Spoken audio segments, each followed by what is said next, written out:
I'm Emily, a 30-year-old independent visual creator. Since my significant other, Alex, 35, turned out to be at death's door, our home, when loaded with chuckling and dreams, transformed into a safe haven and a jail. As Alex's solidarity blurred, he showed me significant examples, even as his sister Rebecca's visit appeared to be more vital than steady, her rushed murmurs uncovering her actual goals. At the point when Alex passed on, his will revealed a $50 million insurance contract left to me, uncovering Rebecca's genuine nature. The fight for Alex's inheritance started. After his passing, our once exuberant home fell quiet, as though the walls grieved him as well.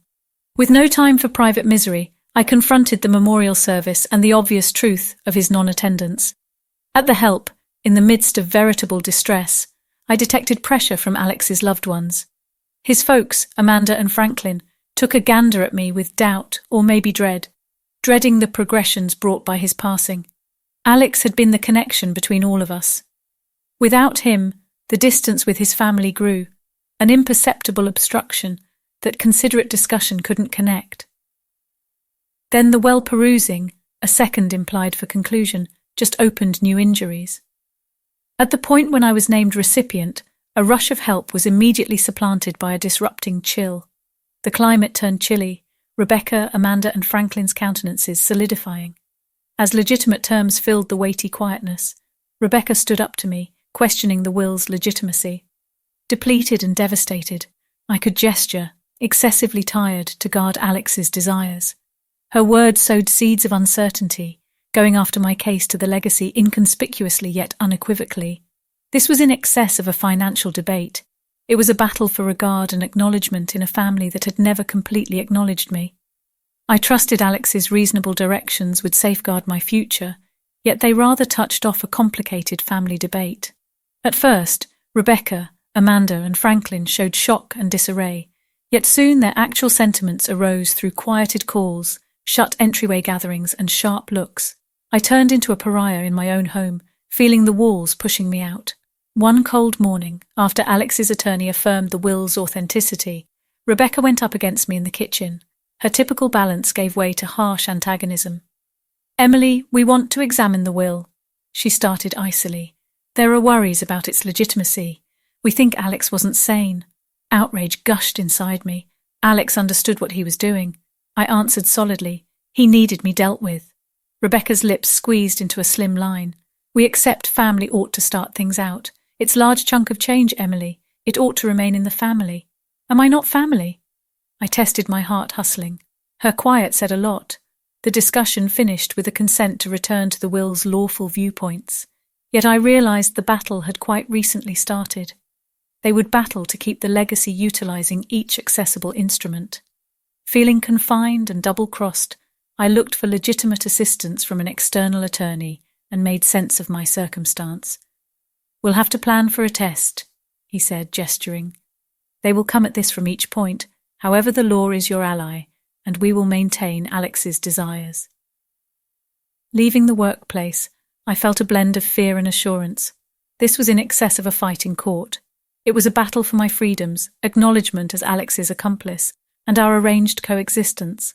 The strain at home fabricated like tension in a fixed vessel. As days became weeks, the climate became practically terrible. Amanda and Franklin's computing gazes caused the house to feel like a fortification, pushing me out. One energetic morning, the circumstance escalated. Rebecca gathered me to the lounge, where she remained with Amanda and Franklin in a unified front. "Emily, we've counselled our own lawful group," Rebecca expressed straight. "Furthermore, there's agreement. The will doesn't mirror Alex's actual goals. We accept he was unduly impacted." I gazed at them, distrustful. Unduly impacted? By whom? I tested Rebecca after she scrutinized Alex's lucidity of expectation.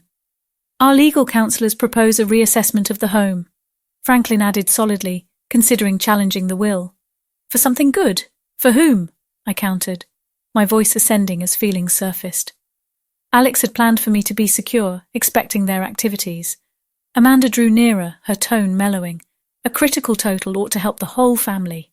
I ventured back, eliminating her hand. "I'm his family as well. Or on the other hand, doesn't that count?"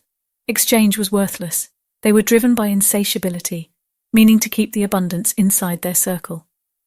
The conversation finished with an empty commitment of a genial goal, sending a chill through me. Afterward, pressing my possessions, I felt removed from the existence I worked with Alex. Leaving the home, the virus air reflected the sting of double-crossing. I was distant from everyone else, except made plans to battle for my respect and Alex's desires. Sinking into an unmistakable little loft, I reached my legal advisor to start the fight in court. This was tied in with shielding my future, no matter what the expense. The bound space of my new condo supported my purpose. As morning light spilled in, it enlightened the way forward. I went through the early daytime settling on decisions to support my case. Will require each piece of proof affirming you as the legitimate recipient, my attorney educated, framing our methodology. Filtering through messages and individual letters from Alex, each word supported his aims and my security. In the midst of this, a thump on my entryway frightened me. A close buddy of Alex's, whom I knew yet only sometimes saw, remained there concerned. "Emily, I caught wind of what's going on," he said, his voice touched with stress. A close buddy of Alex's uncovered possibly untrustworthy past transactions of Alex's loved ones. Furnished with this data, I reached my attorney. We could have more to examine in court than only the will I made sense of, enumerating the new bits of knowledge. In the interim, Rebecca and her folks freely attacked me, painting me as a pariah taking advantage of Alex's abundance. Their allegations stung, yet fortified my determination. This fight rose above cash. It was tied in with refuting them and protecting Alex's heritage. As weeks passed, I drew strength from realizing the fact of the matter was my ally. Every morning my appearance showed a decided widow, prepared to confront the difficulties ahead. In court, I would stand firm, upheld by realities and justifiable frustration to recover what Alex expected for me. This battle was for regard, honor, and love. As Rebecca and her folks strengthened their slanderous attack, depicting me as a rascal via virtual entertainment, and locally, I zeroed in on building a strong protection with my legal counsellor. Our system included lawfully attesting my legacy privileges and uncovering the questionable past exercises of Rebecca's loved ones. One night, figuring out Alex's assets, I found an old photograph of us snickering together at the coast. This picture, standing out pointedly from my ongoing isolation, represented what I was battling for. The tension of the impending judicial actions mounted, yet my assurance stayed firm. Each archive and piece of proof I gave highlighted my legitimate spot in Alex's life and his aims. Rebecca's strategies heightened, with flyers and online posts going after my personality. I was prepared to confront not entirely settled to re-establish my respect and honour Alex's desires. In calm minutes before rest, I tracked down strength in recollections of Alex's help. The court hummed with expectation as the adjudicator sat down, oozing power. My heart matched the ticking clock on the wall as the critical point in time showed up following quite a while of extreme planning. My attorney, without hesitation, communicated our perspective, itemizing Alex's goals and uncovering the underhanded activities of Rebecca and her folks. Notwithstanding their group's wild complaints and endeavours to mutilate reality, my attorney capably countered each point with accuracy. Witnesses shared declarations that pierced through the creation turned by Rebecca's family, their looks uncovering outrage and dread as their exteriors began to disintegrate. Feelings heightened and pressures rose all through the preliminary. However, I stayed fearless. This fight was not simply legitimate, it was a mission for equity and to get the future Alex imagined. At last, the adjudicator conveyed his decision, announcing triumph for me. Help and bliss overpowered me. It was a victory for truth, equity, and love. The heaviness of the fight lifted as I ventured into another day, sustained by the court's certification. The adjudicator's decision resounded through the court, denoting a significant snapshot of equity and justification for Alex's memory and our adoration. The fight was difficult, however worth each second. With the vulnerability lifted, I can at last inhale unreservedly.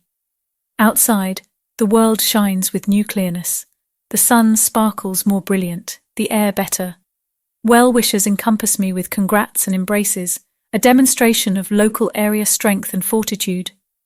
Conversely, Rebecca and her folks stand to the side, their demeanours uncovering rout and harshness. obviously having misjudged my determination. Their misfortune rises above the lawful. It's a retribution with their covetousness and misdirection. Following the preliminary, the local area hums with discussion of the decision, igniting banters about equity, uprightness, and the genuine importance of family. For my purposes, it's a snapshot of approval, certifying my value, strength, and love for Alex. In spite of the celebratory air, a grave acknowledgement of the experience's cost waits. For Rebecca and her folks, the outcomes are serious. Their notorieties are discoloured, their connections stressed, passing on them to wrestle with the aftermath of their activities. With the preliminary behind me and a fair outcome given, I stand prepared to start another section, the heaviness of fights in court supplanted by opportunity and plausibility. Venturing into this new stage, I feel fervour blended in with anxiety, anxious to shape my future. My most memorable assignment is settling Alex's domain.